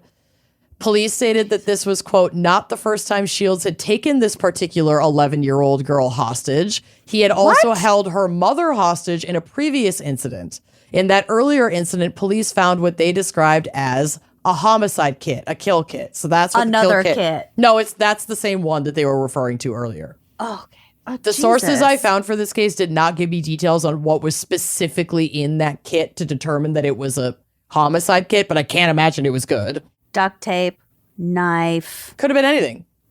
At the time of the standoff, Shields was, like we said, still on house arrest. He had his ankle monitor, and he was pending trial for the Sweeney murder and was supposed to be in court on the Monday of the standoff, but didn't show up to court. He was located in a home on the 500 block of North Utica, and this home, as far as I could gather from my research, was not his home, but belonged to this woman and her daughter. On the day of the stand or something. Yes, that's what that hasn't explicitly been stated in the press. This woman and her child's identity are not released for their safety, thank God. It doesn't really matter, but if they were close enough to be handily used as and there ammunition, basically. And there was previous, abuse or threats of violence against them. It is widely understood that he and the girl's mother were had been or were in some sort of tumultuous romantic relationship. So on the day of the standoff, he'd entered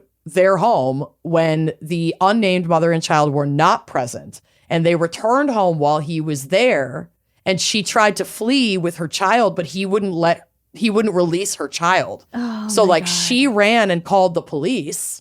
There's a dangerous man in my home. Yes. He has my daughter. And then the standoff begins. And like I said, his relationship with them is not explicitly stated, but it's suspected that he had a romantic relationship with the mother. I think statistically it's safe to say. Well, I think it's very safe to say because he had also been a person of interest in the disappearance of his ex-girlfriend, Angie Tucker, who disappeared in 2007 and had prior allegations against Shields. So Angie had basically pressed charges against Alan Shields for rape and burglary, and she was scheduled to testify against him at trial for these charges a mere 2 weeks after she went missing. No.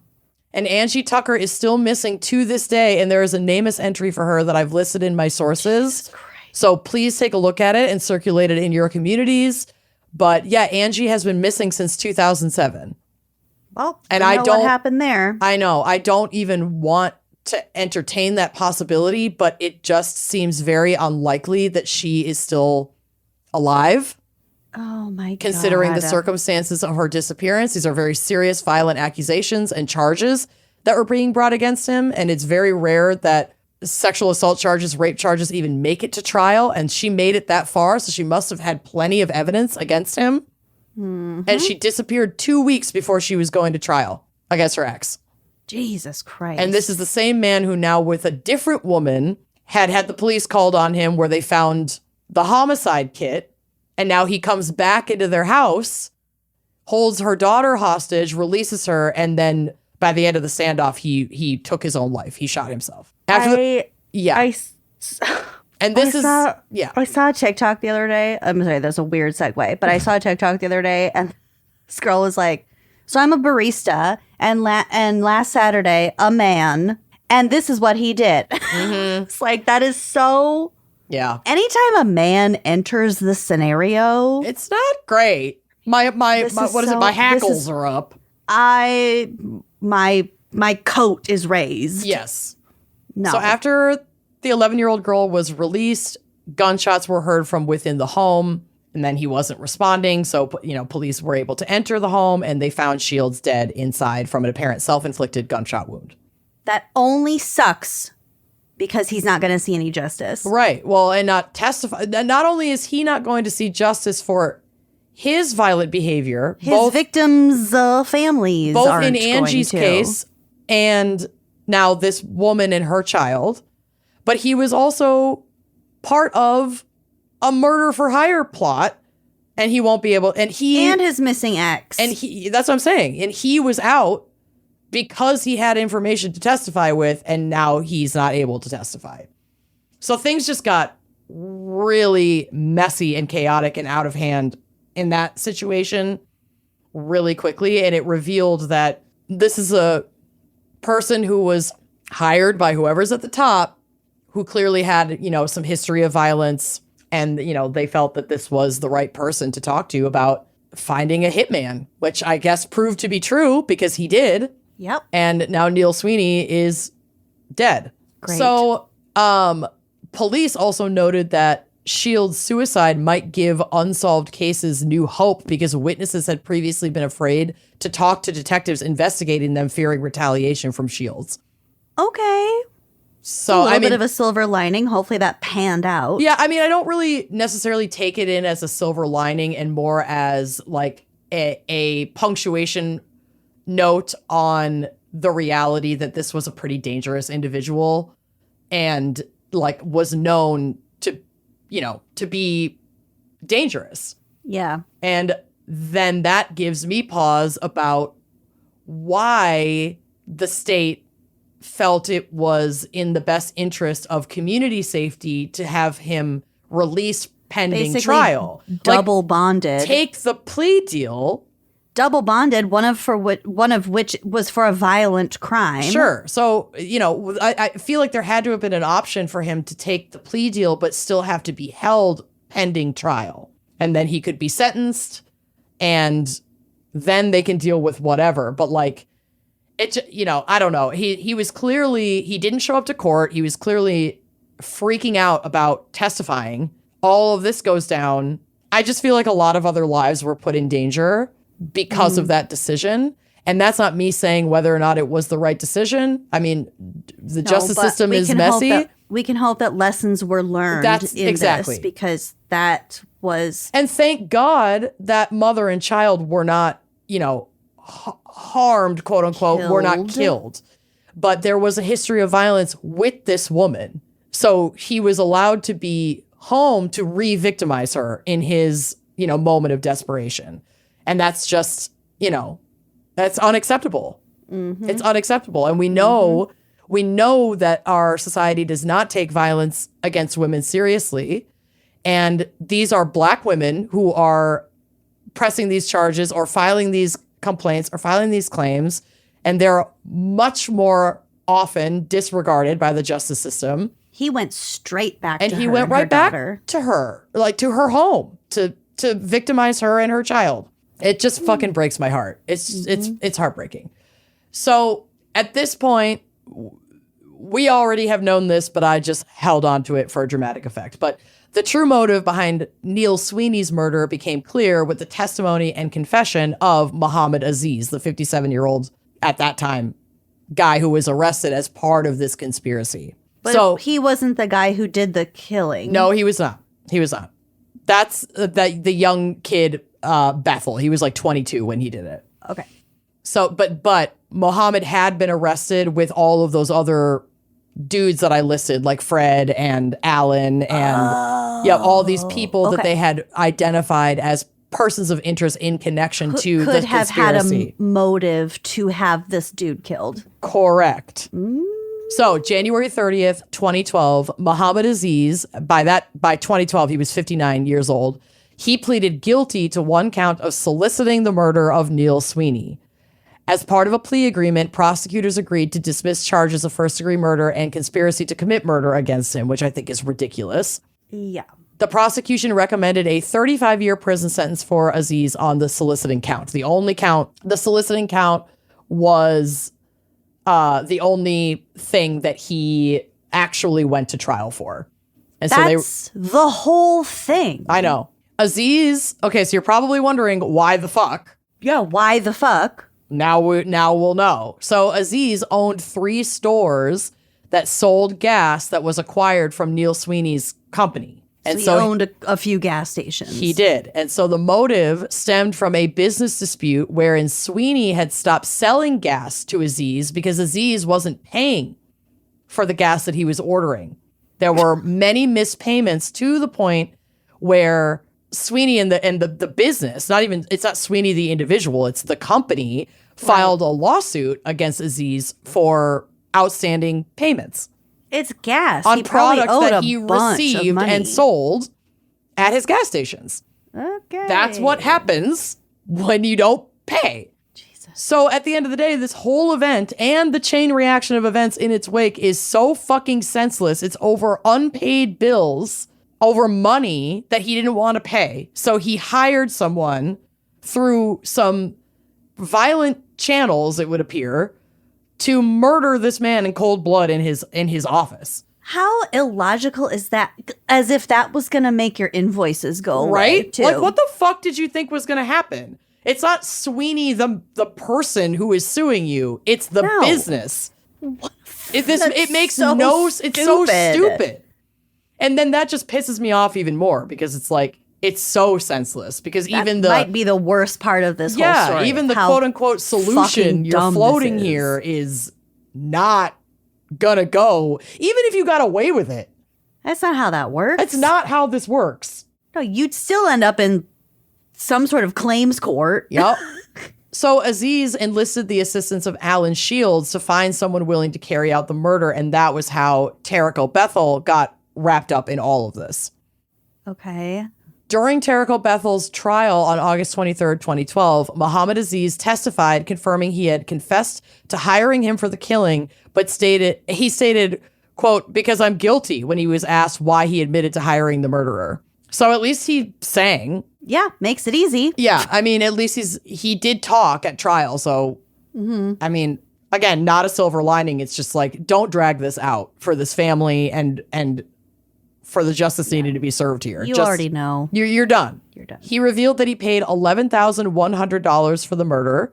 He admitted to speaking with a man named Alonzo Johnson, who was identified at the top as a person of interest, Alan Shields, and Alan's brother Fred Shields leading up to the murder, though he never directly spoke to or with Tarek O'Bethel, the actual shooter.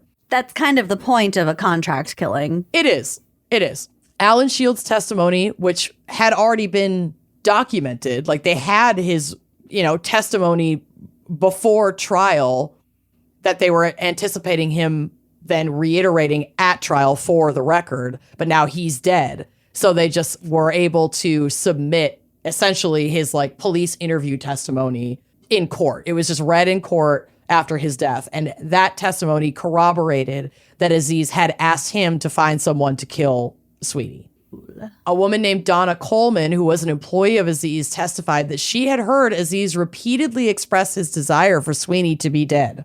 She also recalled him asking her if she knew anyone who could, quote, ruin Sweeney's reputation. This guy is so deluded about He was clearly how business works. He was clearly fixated on this man is the reason for my financial trouble with my business. It's I have his to take fault. him out. Yes, it's like something just snaps and all logic goes out the window when the walls are closing in on you and you're losing everything. I'm not giving this man a pass by any stretch, but it's like No, but there's it's some the same- psychological something There going has on. to be. It's that same line of thinking as like a family annihilator, where it's like the patriarch of the family loses everything, their business goes bankrupt, blah blah blah, and so My kids will be better off dead. yeah, and so they shoot their whole family and then kill themselves. It's like, on what fucking planet? There's no I'm just logic not to in that. a place in my life where I want to live Live an uncomfortable life. Yeah. Like, yes, it's yes, But it's so insane. it's not good. It ain't right. When she found out about Sweeney's death and before Aziz had been apprehended, she quit her job. She knew. She was just terrified that he could have had something to do with it. Well, yeah. If he's like, oh, do you know anyone? How can I fuck this man's life? And then he's just shot in the middle of a work day in his office. Yeah, I'd be quitting That's too. crazy. I mean, to be fair, I'd probably be quitting anyway because I don't want to work for some dude who's like freaking It's not out easy about. to quit your job. It's No, not I know, something I know, to be I taken would. lightly. No, Yeah. not everybody's in a position to be able to do that. I know that every comment that I am making right now is steeped in privilege, and I'm not. And I'm not like giving Donna any shit. I really feel for her, and I'm glad she got out of there. Because also it's like you hear people blowing off steam and venting at work, and you don't necessarily take it seriously, and then suddenly someone that they've been blowing off steam about for however long is dead in cold blood. I would not want. I would want to get out of there too. Yeah. Yeah. So I'm glad that Donna is safe and that his employees are safe. Like, that's a very fucking scary situation. Mm-hmm. So despite all these complexities and delays, finally this went to trial and convictions were secured for those involved in Neil Sweeney's murder. On August 24th, 2012, a Tulsa County jury found Terrico Bethel guilty of murdering Neil Sweeney. He was sentenced to a life prison term without parole for the murder, plus a 10-year term for conspiracy to commit murder. September 21st, 2012, Fred Shields Jr., so Alan's brother, was convicted of first-degree murder and conspiracy to commit murder. First-degree murder? Yeah, because he and Alan, I believe, were in like pretty much equal cahoots in finding and hiring with the money that Aziz had given them, hiring Bethel. Are you going to get to how they hired Bethel? No, I don't have that information. That's what I'm curious. Like, so he was a young black man. Mm-hmm. Do you think they just... Let me see, because I didn't find that. I read like 7 different articles about this and didn't find it. But let me see. I'm just curious as to how they obviously they were looking for someone who was willing to do it. May have been a little bit desperate for some easy cash. I don't know. Like, how do you just roll down the street and be like, hey, I heard you paint houses. Right. I don't know, but I guess I don't know what the average willingness of just the general citizenship would. I don't know. Oh God, this quote from Aziz is really creepy. When the lion gets in the habit of drinking blood and eating meat, you have to find someone to kill him. I think he was saying that about Neil Sweeney. It's like, you owe him money. Drinking blood and eating meat. On Wednesday, Sweeney's business partner testified Aziz failed to pay for fuel deliveries and Sweeney had the pumps cut off. Aziz's testimony concurred, saying, quote, Mr. Sweeney did it to me. He screwed me and didn't promise me 1 penny. So he's not a landlord. He's selling you right? Commodities. Yes. Aziz testified that's when he laid out a plan and spoke to Alan Shields about having Sweeney killed. Aziz said Alan Shields talked to his brother Fred. Aziz testified that Fred Shields set a $10,000 price for the murder and asked for money to bail the shooter out of jail. Aziz testified this was all planned between May and September of 2008 at his convenience store, and that his communication was all done through Alan Shields, so they knew each other through his business. After confirming that Neil Sweeney was to be murdered, Aziz did not know when the murder was going to take place until someone knocked on his window at the store and told him to, quote, watch the news. That man was later identified as Alonzo Johnson, who was also part of this plot. Stop involving so many people. So many people. There's like 6 fucking different people involved in this murder plot so far. Yeah. Yeah. Jesus Christ. Fred Shields was arrested on warrants. Shields didn't have Bethel's phone number, so he called his girlfriend and relayed directions to, quote, Rico's house for Johnson. So Fred knew Bethel somehow. I'm not sure exactly how, but it's that makes sense because like Alan was in cahoots with Aziz. Alan involves his brother. His brother knew Bethel from somewhere and just was like, this guy will probably do it. Like, he needs the money. If you could promise me that I can get him 10 grand and then whatever bail money, if he gets picked up, he'll do it. And he's a kid. He was 22. I know. This is so fucking messy. It's so fucking messy. So Fred Shields Jr. convicted of first-degree murder and conspiracy to commit murder. Jurors imposed a life prison term without the possibility of parole and a $10,000 fine for the murder conviction. For the conspiracy charge, he received a life sentence with the possibility of parole and a $5,000 fine. December 12th, 2012, Alonzo Johnson, who was 41, was found guilty of first-degree murder and conspiracy to commit murder, receiving 2 life prison terms. The only punishment alternative for murder in this specific case was life without parole, but the jury did not exercise that option. Johnson was also fined $10,000 on the murder count. District Attorney Tim Harris declared that the verdicts in these 3 trials set a clear message, quote, this type of contract killing will not be tolerated in Tulsa County. I would hope not. But wait, there's more. God damn it. More than a decade after his conviction, Muhammad Aziz's case garnered renewed attention due to his early release from prison. He's the guy that did the most shit. Thank you. What? Girl, okay, this is my last bit, and I have thoughts, so let's get into it. May 14th, 2024, news broke that Muhammad Aziz, so this just happened last year. Ugh. Muhammad Aziz, the mastermind in the murder for hire, was set to be released from prison. He had served 11 years of a 32-year sentence. It's all about you, dude. I know. None of He said, this. I'm guilty in court. I want you to find someone to murder the guy who turned off my gas pumps because I wasn't paying his company. Let him out. This is so stupid. It's ridiculous. He had served 11 years of a 32-year sentence. The Oklahoma Department of Corrections explained that Aziz received significant credit for good behavior and for taking classes. Hey, if I had nothing else to do, I'd be taking hella classes too. Of course. Good behavior after you asked several people to commit a murder for you. And then they did. Jesus Christ. He killed Neil Sweeney. He killed In Neil my opinion, Sweeney, just as and much he as Bethel did. had a direct way of taking the lives of 4 other people who are going to spend the rest of their lives in prison. Mm-hmm. Fuck this guy. For every 4 months served, Aziz gained a year's worth of credit. What? Some months he received between 75 to 100 days of credit for just 1 month served. And in March of 2024, he was given 180 days of credit for 1 month for being so good. I want this kind of reward system. What the fuck I would have is graduated this? college if I had this kind of reward system. For real.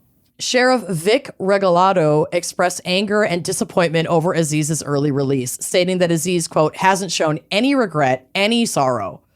Regalado emphasized that this outcome victimized the Sweeney family again and called for citizens to, quote, mobilize and start demanding more out of their legislators, their lawmakers, and policymakers regarding criminal justice reform. Now, That's insane. I rarely agree with a cop.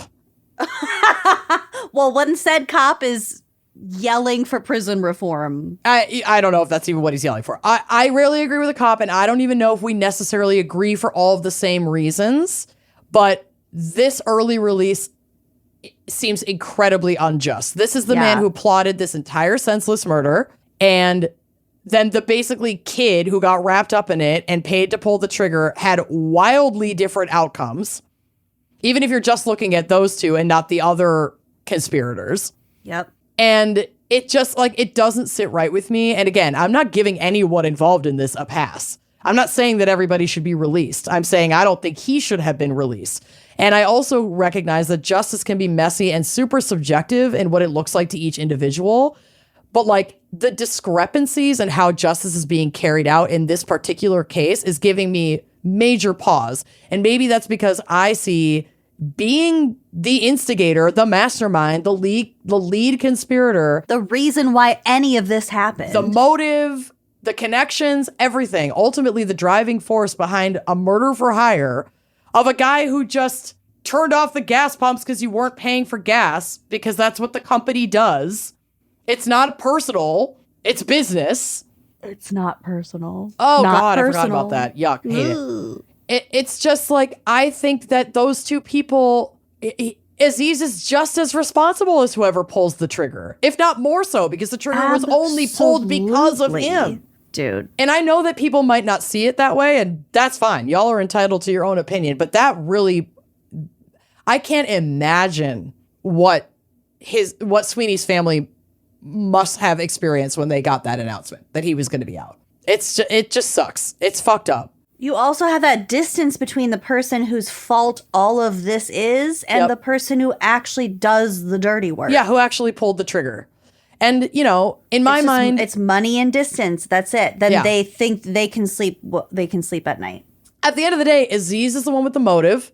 He's the one who did the coordination. He initiated the connections. He paid the money to make this happen. I just have a hard time seeing like a 23-year-old kid that, again, Aziz never even met or spoke to intentionally because of this. That kid must have been in his own challenging situation or desperation for money to accept such a job. And I can't see him as more guilty than the person who hired him. Like, I just don't see it that way. I think that they are equally responsible. And Aziz is more so, in my opinion, responsible because he's the driving force behind this entire conspiracy. And then you think about the fact that all of these people are just regular. One dude was a business owner. One dude was 22. Like, they're just regular gas station owner. Yeah. Imagine what the people who have a million times more power and more money get the fuck away with. Yep. Especially with that money and distance. 100%.